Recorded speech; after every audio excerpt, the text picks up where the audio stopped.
Hi అండి, welcome to my channel. నేను ఈరోజు చలిబిడి చేస్తున్నానండి.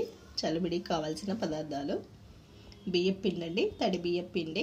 ఇది ముందు రోజు నైట్ బియ్యం నానబోసుకొని పొద్దున వడగట్టుకొని నీళ్ళంతా పోయిన తర్వాత మనం మిక్సీ పట్టుకోవాలండి. మిక్సీ పట్టిన తర్వాత జల్లించుకోవాలి. జల్లించుకున్న తర్వాత మెత్తటి పిండి మనం ఇక్కడ వాడుకోవాలి. బరుకుగా ఉన్నది వేసుకోకూడదు. అందులోకి నెయ్యి, కాజు, కొబ్బరి ముక్కలు చిన్నగా కట్ చేసి వేసుకోవాలి. బెల్లం, 1 కప్పు బియ్యం పిండికి 1/2 కప్పు బెల్లం వేసుకోవాలి. ముందుగా కడాయి పెట్టుకోవాలి. ముందుగా ఒక కడాయి పెట్టుకోవాలి. స్టవ్ వెలిగించుకొని నెయ్యి వేసుకోవాలి.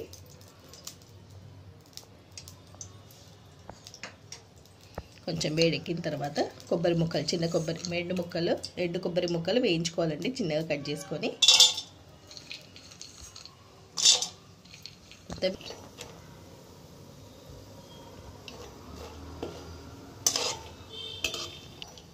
ఇలా వేయించి తీసేసుకోవాలండి. తీసి పక్కన పెట్టుకోవాలి. ఇదే నెయ్యిలో జీడిపప్పు చిన్న ముక్కలు కట్ చేసి వేసుకోవాలి. ఇవి కూడా వేయించుకోవాలి.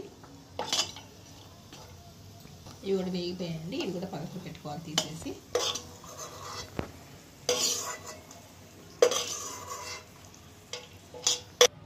ఇందులో 1/2 కప్పు బెల్లం వేసుకుంటున్నానండి. 1 కప్పు పిండికి 1/2 కప్పు బెల్లం సరిపోతుంది.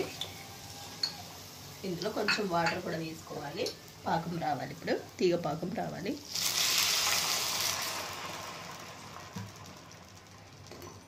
కరిగే వరకు ఉంచుకోవాలి. ఇలా బెల్లం కరిగిన తర్వాత మీరు వడ పోసుకుంటే వడ పోసుకోవచ్చండి. మాకైతే నలకలు లేవు. ఈ బెల్లంలో నలకలు ఉన్నట్టుగా అనిపిస్తే వడ పోసుకోవాలి. ఈ విధంగా ఉన్నప్పుడు వడ పోసుకోవాలి మొత్తం కరిగినాక. నేనైతే ఇప్పుడు వడ పోసుకోవట్లేదు. ఇది పాకం రానిస్తున్నాను ఇట్లే. ఇక్కడ కొంచెం నెయ్యి వేసుకుంటున్నానండి. 1 స్పూన్ నెయ్యి వేసుకోవాలి.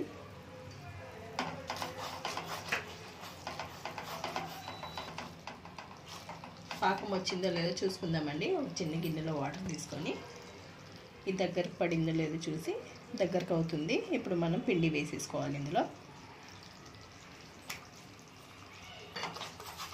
కొద్దిగా వేసుకుంటూ కలుపుకోవాలి.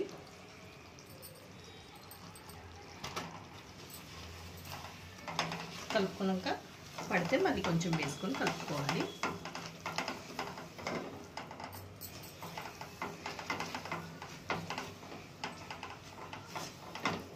ఇలా మొత్తం కలిపేసుకున్నాక పిండి మొత్తం పడుతుందండి. నాకు 1 కప్పు మొత్తం పడుతుంది. 1/2 కప్పు బెల్లానికి 1 కప్పు పిండి సరిపోతుంది. మొత్తం ఇలా కలిపేసుకోవాలండి. ఉండలు లేకుండా కలిపేసుకోవాలి. చల్లారాలి ఇది.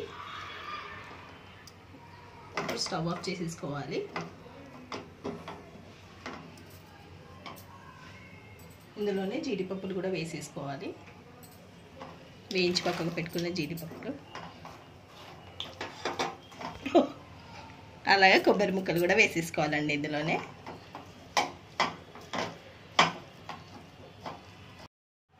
చల్లారిన తర్వాత ఇలా ఉంటుందండి. తీసి మనం ఒక బౌల్లోకి పెట్టేసుకోవాలి. ఇది మామూలుగా ఉండలాగా లడ్డూలాగా చేసుకొని కూడా తినొచ్చు. రెడీ అండి ఇప్పుడు చలివిడి. టేస్టీ చలివిడి. మనం మామూలుగా అన్ని పండుగలకు మనం చేసుకుంటూనే ఉంటామండి చలివిడి.